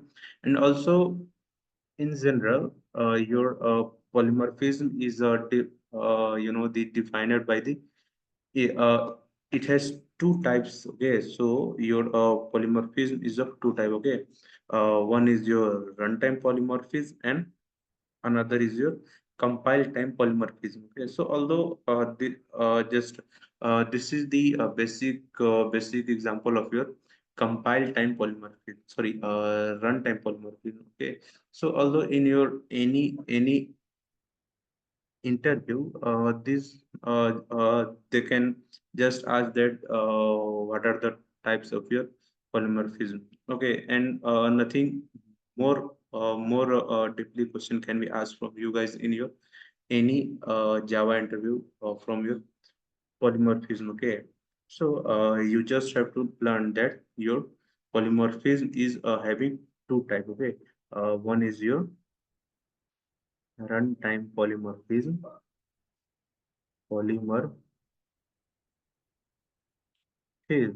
and second one is your compile time polymorphism. Okay.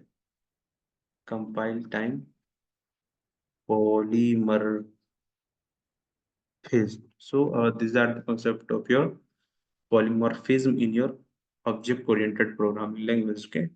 Abstractions in Java. Okay. So the basic the definition of your abstraction is the the hiding the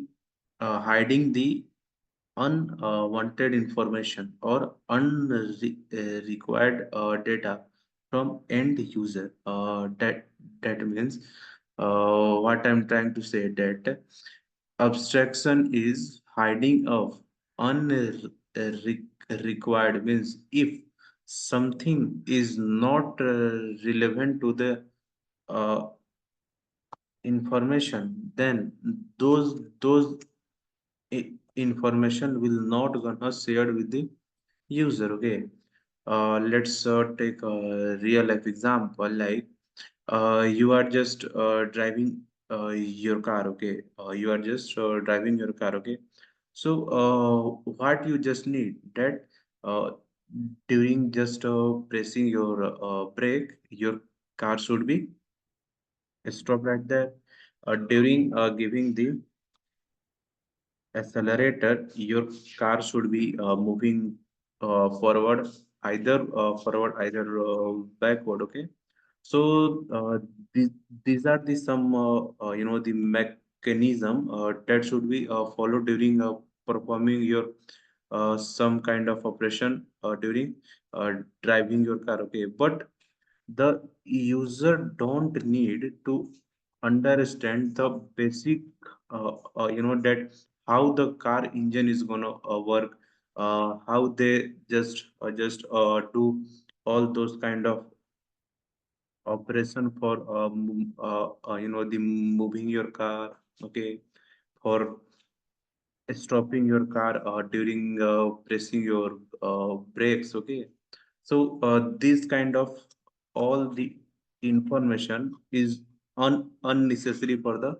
user. Okay, so what we will do, we will just hide those kind of unrequired information from the user, and this is the concept of your abstraction. Okay, so now let's see how can we a- achieve the abstraction in our Java programming. Okay, so we can achieve the abstraction in our Java programming by just defining a abstract keyword, that is abstract. Okay, abstract is a keyword that is predefined in your Java. Okay, so here let's take a class. Okay, simple class. Okay, class car. Okay, and inside your class car, what I will do, I will just define the some of basic properties of your class. That your car should be the driving. Okay, your car will be drive here. So let's make a method that is public void drive. Okay, public void drive, and let's take the another method here. You can take any the properties of your car, but for the till now I will take only these two. Okay, public void, let's take play music. Okay, play music. Okay, so these are the MUSIC. Okay, so these are the two properties that I had taken, and inside your music, I will pass the basic information. Play music. Okay, play music. Okay, but I will not gonna the define by dive. Okay, see the basic concept that I wanted to perform that. See, I know that how to just implement the music in my car. Okay, but I don't know that how to make my car as a uh, the how to drive my car. Okay, I don't know. But I know that how to just implement the music properties in my class. Okay, so I had those done those things, but I don't know that how to drive my car. So I don't know. That's why I had not just defined that properties here. Okay, so and now if I'm gonna just create the object of my car. Okay, car. Just liquid CR is equal to new car. Okay. And by using this CR object, I can access all these two method that are present in my car class. Okay. So CR dot drive. Okay. And CR dot play music. Play music. Okay. Run your program, then the output will be displayed, that is play music here. Okay, see, play music here, the output will be declared. Okay, but see, if I don't know that how to drive my car, that I will not gonna define by this drive property here. Okay, what I will do, only I will only just declare my drive property. Okay, that is why if somebody is gonna just implement the properties of my car, then they will they will define that how to drive the car. Okay, uh, this is not my the responsibility. Okay, but I will only suggest that if you are making a car, then the driving facility will be there, should be there. Okay, so that's why I will only just define the method here. Okay, and if I am define the method, I will not gonna give the body of this particular method. Okay, it will be terminated by the semicolon.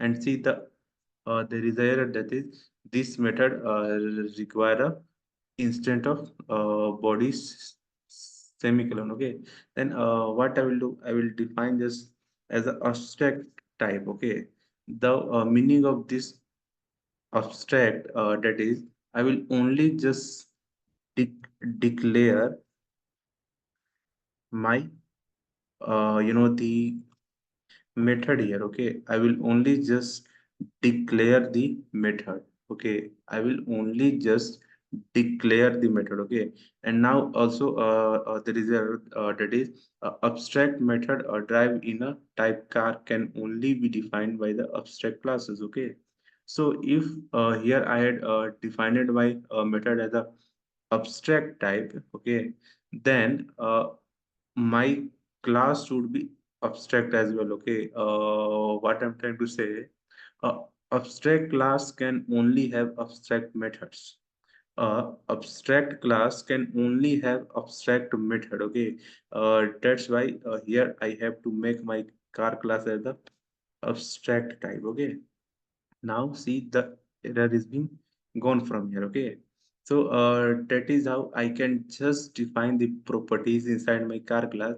And whenever if somebody is gonna just implement the my car property, then they will responsible for the defining the property of driving. Okay, so now let's make another class. Okay, another class, and let's take name it's Suzuki. Okay, Suzuki here. Okay, and your Suzuki class will gonna extend the property of my car.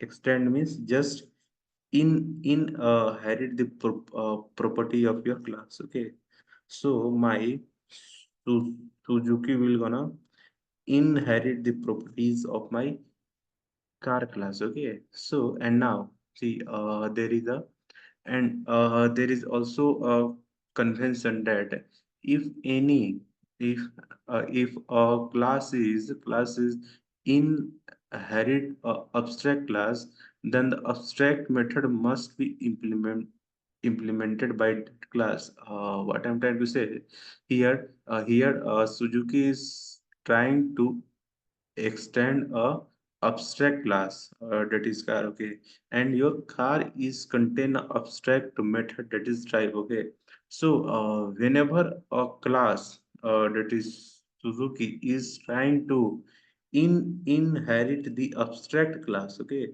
then the method should be defined in your Suzuki class, that is in your that particular class. Okay, so here I have to define my drive class as well. Okay, so public void, I have to define my drive. Okay, drive, I have to define my drive here, and then what there is a very large mechanism that is being followed by making any cars, that how your car will gonna drive, and how the all the running mechanism is gonna work. But here we will only just take a simple line, that is driving. Okay, driving. Okay, but in conversion, there is a very huge kind of mechanism is being used for making your car for the driving purpose. Okay, so here we have to just implement the drive, that is the abstract method in your abstract class car. Okay, and now if we have to fetch this method now, so we have to create the object of our Suzuki class. But see, here there is showing an error. Okay, where we had created the object of our car class, that is the abstract type, it shows an error. Okay, can't instantiate the car type. Why? There is a property of your abstract class, that is you can't make the object of your any abstract classes. Okay, any abstract classes can't be make an object. Okay, so you can't make the object of your any abstract class. So we have to make the object of our Suzuki class here. Okay, Suzuki here as well. Suzuki. Suzuki. Okay, and now by using this subject, we are able to fetch the drive method and play music method as well. Okay, so let's run your program. The driving and play music is being printed here. Okay, so this is the basic concept of your the abstraction. That is, there is hiding the the unrequired information from the user. Okay, see, your car class is contain the all the properties, attribute of the class, that which is functionality should be contained in your class.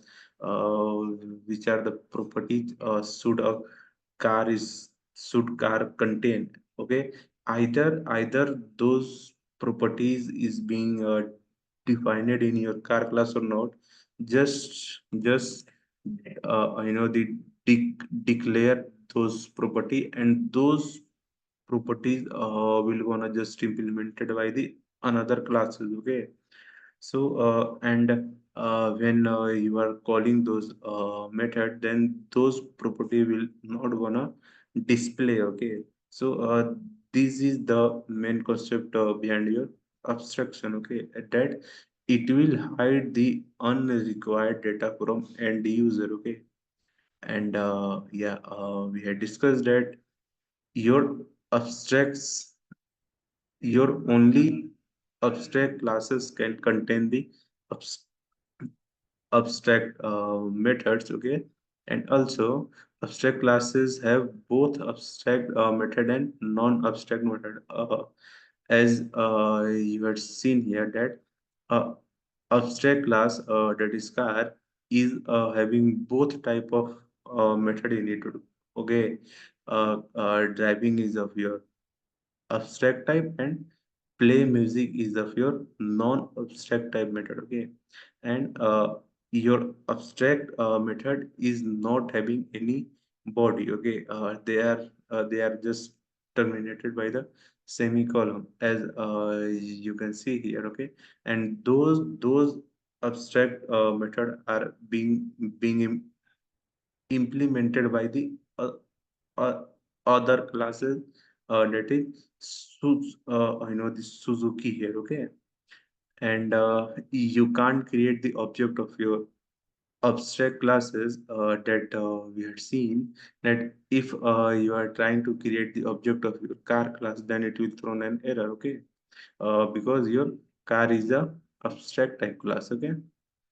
And if a class is being inheriting the abstract class, then the abstract method must be implemented by that classes, okay?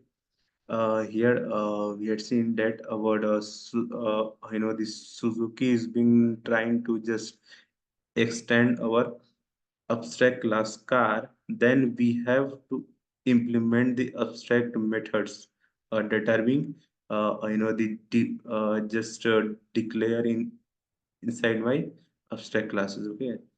So this is the properties of your abstraction in object-oriented programming language. Okay, and also here, what if I had let's see, I had declared the another abstract method. Okay, public abstract void. Let's say I want to fly my car. Okay, although this is the hypothetical type. Okay, so here I wanted to just fly my car. Okay, and inside my Suzuki, then I have to just the define my fly method as well. But what if I doesn't wanted to define my Suzuki? I doesn't wanted to define my fly inside my Suzuki. Then what can I do? That I have to just make this my Suzuki as a abstract as well, abstract, and then I have to just make another class here, another class. Let's check the outer car, okay, outer car, and at your outer car, we will extend our Suzuki here, okay, Suzuki. We will extend our Suzuki, and inside this, the outer car, we will just implement our fly method, okay, fly method, and and that is how we will be able to just implement those method as well, okay. And let's print car is flying, car flying, okay.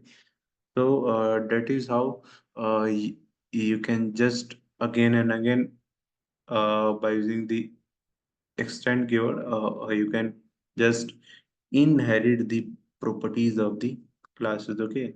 And here see it throws an error that can't instantiate the type Suzuki because your Suzuki is being abstract class, okay. So you can't make the object of your abstract class. So let's click alt click and backspace. We will create the object of our outer car here, okay. And then let's run your program.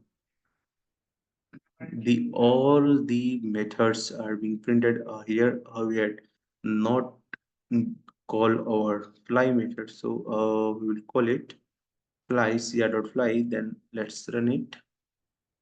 The output is being driving play music and car fly is being printed here. Okay, so this is all about our Java. Uh, I know the abstraction in your object-oriented programming language. Okay, so the interfaces in Java, okay, the basic concept of the interfaces, that what are the interface in Java, okay. See, the interfaces, it is nothing but it is also implementing the concept of your abstraction, okay, the concept of abstraction, okay, means what I'm trying to say that your interface inter your interface is also used for hiding the unrequired data, okay, unrequired data from end user, okay. That means if some data that are not relevant according to the user requirement, then it will not gonna show them, okay. So you can say that the interface is a just another way to just implement the concept of your abstraction in Java programming. Okay. So and now let's see that how we can just achieve the concept of your interface, and how can we implement the interface in Java. Okay. So generally we are declaring our interface by this interface keyword, and you can take any name here. Okay. So let's say interface car, and your curly braces is being declared here. Okay. So your interface is being just declared by this keyword, that is interface. Okay. And the another thing is that your interface is not a class. Okay. Although your in the concept of your abstraction, the classes are being defined as a type of abstract class. Okay. But your interface is not a type of class. Okay. Your interface is not a class. Okay. And inside this interface car, you can just declare the methods. You can just declare the methods. Okay. So here let's declare anything. Void void See, in our abstract class, how we are declaring the method like public abstract abstract. Okay. And we are taking the void, and anything. Let's take it drive here. Okay. Public abstract void drive, and this semicolon. That is how we are just defining the method on our abstract classes. Okay. But but the main feature of using your interfaces. Okay. Although by passing the time, the thing are make you easier to just do any work. Okay. So by if you are using the concept of your interface, then you don't have to write this public abstract. Okay. What I'm trying to say that by default your interface your the interface is containing this public abstract by default, with every methods that are the defining inside your interface classes. Okay. So if you are not writing the abstract here, by default it will take that is your drive method is of public abstract type. Okay. This is the main property of your interface. Okay. uh, it will take all method by default as a type of abstract any. Okay. Also we can define another method here, void just take it uh, play music here. Okay. Play music, and we are defining. Okay. And somebody think that how can we just to prove that your interface is by default taking all the method as a abstract type. Then uh, it will be proved uh, in your every abstract classes. You can use both kind of method. Okay. Both kind of method, that mean either you are just declaring your method, or you can also define your method as well in abstract classes. Okay.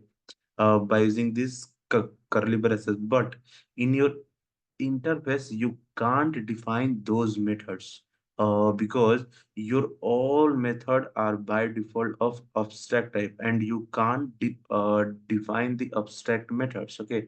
See, it shows the error, and the error is abstract method do not specify your body. Okay. And here we don't have defined any abstract keyword before our method, but is still showing the error that is abstract method do not specify anybody. Okay, that means every methods that are defined inside your interface, they are by default of abstract type. Okay, now now the interfaces are can't directly just ex- extended by any class. Okay, the interfaces, and now see, it will give the only the declaring the functions. Okay, declaring the method inside it. And now if you wanted to implement those method, then you have to make another class. Okay, what I'm trying to say, if I wanted to implement these two method, then I have to make another class. So let's take a class and the name, let's take Alto. Okay, Alto. And now during your abstraction, okay, what we are doing, we are just extend those abstract classes. Okay, we are just extended with, we are just inherit those abstract classes to the new classes for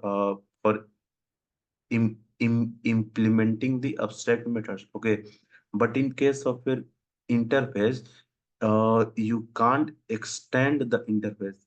So there is a predefined keyword that is implement. Okay, implement the car. Okay, so by using this keyword implement, we are able to just defining these two method inside our alto class. Okay, and then just see, there is a error showing here, that is the type alto must implement the inherited abstract method car premise. Okay, also by using this keyword, we are inheriting the properties of our interface. Okay, and by using the extend keyword, we are also inheriting the properties of our abstract classes. Okay, but uh, as we know that our interfaces are not of the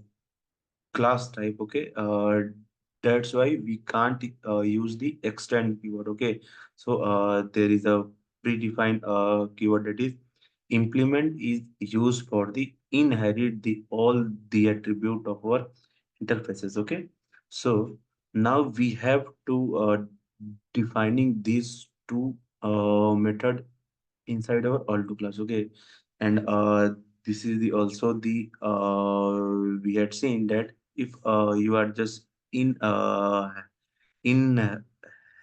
the properties of abstract classes, then you have to define the un uh, declare abstract method inside your class. Okay, so here we are defined public public void public void drive. Okay, public void drive, and you can just pass, we will pass the simple message that driving. Okay, driving. Okay, and also we have to implement this play music as well inside my alto class. Okay, so public void play music. Okay, play music, and after that we have to make a method type and system dot out println. We will pass play music. Okay, play music here. Okay, so that is how you can just inherit the properties of your interfaces in the classes. Okay, and now just make the object of your alto class inside your main function. Okay, so alto al is equal to new alto. Okay, new alto, and by using this object al, we can access those method that is drive and al dot play music. Okay, run your program, and then we are able to got these two output, that is driving and play music here. Okay, and that is how see.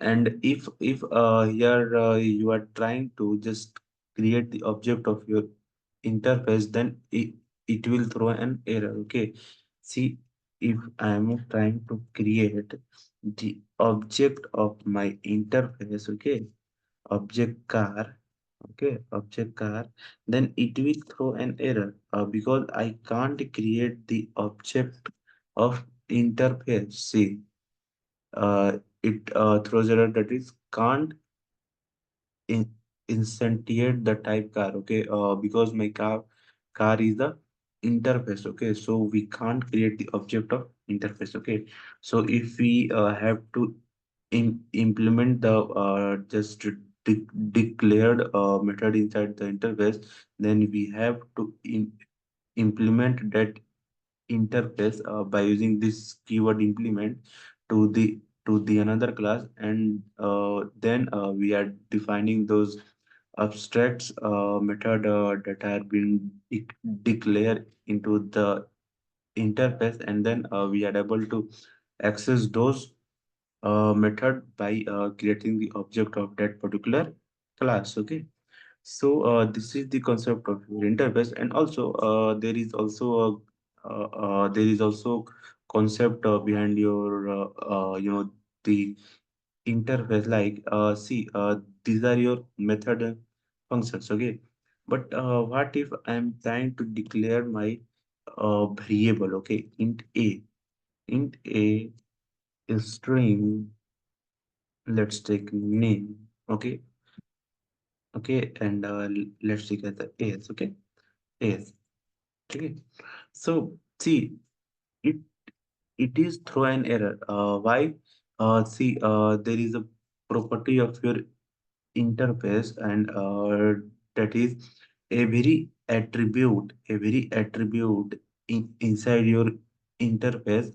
They are static and final. Okay, they are static and final type. Okay, what I'm trying to say, that any attribute are being defined inside your interface, they are final.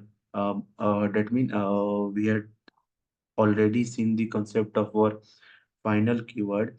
Uh, that means you can't change the value of that particular variable in future. Okay, if you are declaring your variable as a final type, then you can't change those value into the future. Okay, so any attribute that are being defined inside your interfaces, they are of final and static type. Okay, so uh, that's why here we have to declare the we have to just initialize the variables here. Okay, and let's take here Java tech. Okay, so here we have to initialize the variable. Okay, because every attribute are the static and final type inside the interfaces. Okay, and now if you have to access these attribute as and name, then you don't have to do anything. You can directly access the attribute of your interfaces by using the name of your interface. Okay, see, this is also a property, that is you can directly access the attributes. Okay, you can directly access the attributes by just using the using the name of your interface. Okay, so s out car h control x. Okay, and also you can access your name as well. So let's copy it and paste it here. Uh, paste it here and cr dot name. Let's take it here. Name cr dot name here. Okay. Now run your program, and then we will see the 21 and Java tech here. Okay. So these are the some basic properties and the information of your interfaces, that how we can achieve the abstraction by using the interfaces as well. Okay. And also in Java, your Java programming is not supporting the concept of your multiple inheritance. Okay, multiple inheritance concept is not supported by your Java programming, but by using the concept of your interface, you can achieve those functionality as well in Java. That means you can implement more than one interfaces at the same time by simply using the commas. Okay, what I'm trying to say, let's declare another interface here. Okay, another interface, let's take is anything. Let's take it here, development. Okay, development. Development. Okay, so development is also a kind of interface that I had been just declare here. Okay, and inside this I will initialize some the method like coding. Okay, let's take it coding. Okay, so now I can also I implement this development at the same time in a same class. Okay, by just using the comma. Okay, see, I can able to i- implement more than one interfaces at the same time in a same class. Okay, so this is the property of your interface that is gonna fulfill the concept of your multiple inheritance in Java. Okay, so now if what we will do, we will just simply implement this coding inside our this class. Okay, and then just simply pass a message here. Okay, so s out coding coding here. Okay, and don't get confused by this keyword at the rate override. It is nothing, it is just a simple annotation. Okay, it just used by your compiler for the basic understanding that you are just doing overriding of your coding method inside your auto class. Okay, so don't get confused by, if you are not using this annotation yet, then there is no problem. Okay, so now let's run your program. See, these things are being printed here. Okay, and now let's call it here again. We had not call our coding, so al dot coding. Okay, so run your program, then we will see the coding as well here. Okay, so this is all about your Java interfaces. Okay, and how can we achieve the concept of our abstraction by using the interface in Java. Okay, so hope you all guys have liked this video. Okay, so till then, keep learning, keep growing. See you in our next lecture. Okay, see you. Have a nice day. Bye bye.